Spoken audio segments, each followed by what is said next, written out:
Assalamu alaikum. Today I am going to tell you about formal email writing. हम जब formal email लिखते हैं या फॉर्मल लेटर लिखते हैं तो उसमें कुछ कंटेंट्स को आप लोगों ने अपने ध्यान में रखना होता है, अदरवाइज आप जो है फॉर्मल ईमेल लिखने में कुछ ब्लंडर्स आप करते हैं।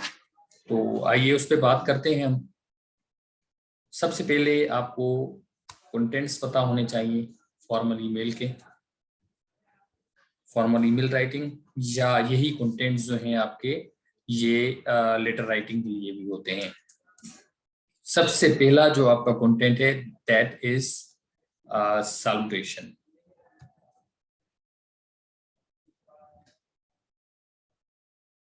सैल्यूटेशन क्या होता है? This is start of a email या this is start of a letter.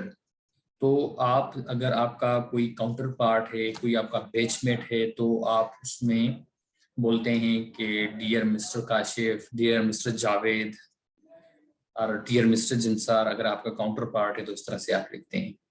ये वेरी करता है एज पर the nature of the email और the nature of the letter.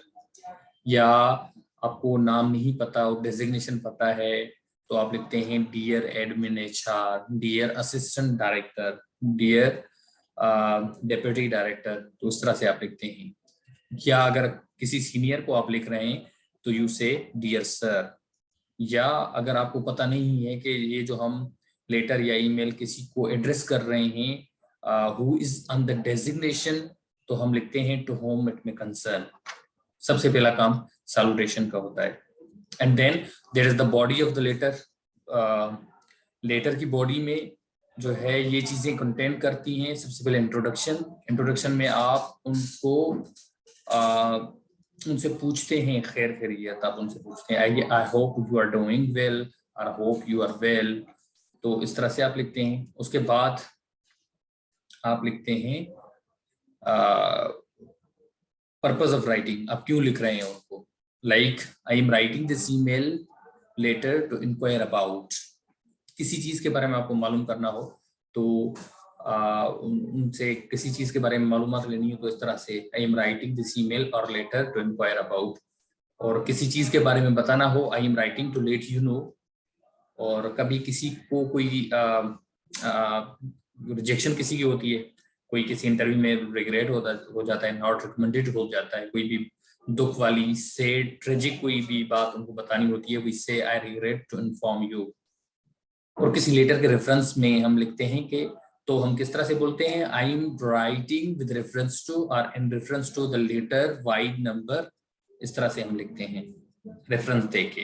किसी लेटर का रिप्लाई अगर हम देते हैं तो इस तरह से, या किसी ईमेल का रिप्लाई देते हैं तो I am writing with reference to your email dated, वो डेट हम लिखते हैं। उसके बाद जो है हम अपने मकसद पे अपना रिप्लाई उनको कन्वे करते हैं। और किसी भी मामले पे उनकी अटेंशन आपको ड्रॉ करनी है तो आप लिखते हैं I am writing to draw your attention. और आगे अपना मकसद बताते हैं कि भाई जिस ऑफिस में हम रह रहे हैं वहाँ पे कोई फायर एग्जिट सिस्टम नहीं है, तो आप इस मकसद से किसी की अटेंशन ड्रॉ करनी हो। या डेप्यूटी कमिश्नर को लिख रहे हैं आप तो आप बोलेंगे कि शहर की सफाई सुथराई नहीं हो रही हो, ये इस तरह से। या एजुकेशन के किसी ऑफिसर को लिखेंगे तो आप इस तरह से बोलेंगे I am writing to draw your kind attention, अगर सीनियर को लिख रहे हैं तो likewise reference to letter number आप लिखते हैं। और किसी को आप कोई गुड न्यूज देते हैं, गुड न्यूज कन्वे करते हैं तो you write I am pleased to inform you. और आगे अपना वो बताते हैं कि you have been shortlisted for the interview for the post you have applied for. तो इस तरह से आप उस लेटर में या उस ईमेल में आप लिखते हैं। उसके बाद अगर कोई रिक्वेस्ट आपने करनी हो या कोई डायरेक्शंस आपने कन्वे करनी हो तो रिक्वेस्ट कब हम करते हैं? जब हमें कोई इंफॉर्मेशन चाहिए होती है। डायरेक्शन कब कर रहे होते हैं? When we are writing on behalf of a senior officer. कोई सीनियर ऑफिसर हो उनके बिहाफ पे हम लिखते हैं तो हम जो है डायरेक्शंस कन्वे करते हैं। और वार्न कब करते हैं? अब किसी को हम एक्सप्लेनेशन इशू करते हैं तो उसमें वार्न करते हैं। रिक्वेस्ट कैसे? Could you possibly provide information at the earliest please, किसी से इंफॉर्मेशन रिक्वायर्ड करनी हो।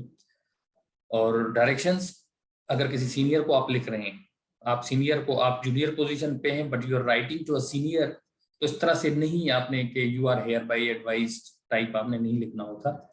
You have to write like I am directed to inform you that matter should be resolved in that please. तो I am directed का मकसद ये होता है कि मुझे ऊपर से डायरेक्शंस मिली हैं आपको ये बात कन्वे करने के लिए. वार्न करना, किसी की एक्सप्लेनेशन इशू करना, ठीक है, किसी की वार्निंग इशू करना. You are hereby warn to be more careful in future, failing which may initiate disciplinary action against you. किसी भी बंदे को, किसी भी एम्प्लॉय को जब आप वार्न करते हैं तो उनको लिखते हैं कि आप फ्यूचर में केयरफुल रहें, अदरवाइज जो है ना you will face serious consequences. तो ये 3 तरीकों से हम जो है ना डायरेक्शंस और रिक्वेस्ट कन्वे करते हैं. वेरी करता है एज पर the seniors, or your counterparts, or they may be your juniors. और उसके बाद ending, it is not thanking.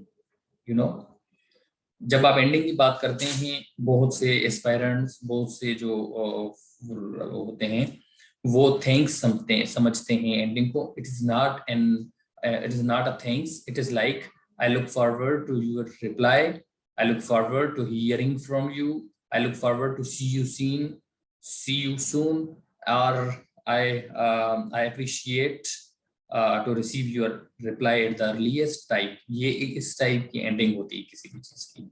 और उसके बाद आपका थैंक्स आता है. Thanks in advance, thanks for the anticipation, thanks for the response, अगर किसी ईमेल का रिप्लाई आपने देना हो, और थैंकिंग यू. और उसके बाद साइनिंग ऑफ होता है आपका. एक चीज याद रखें कि यूअर्स सिंसियरली आप तब लिखते हैं जब अगले बंदे को आप जानते हो, आपको नाम पता हो. तो if you know the person you write your sincerely. और अगर आप उस बंदे को नहीं जानते, इफ यू डोंट नो, तो आपने लिखना है यूएस फेथफुली. तो जी, that was all from formal letter और formal email writing. Will see you soon with the next video. अल्लाह हाफिज.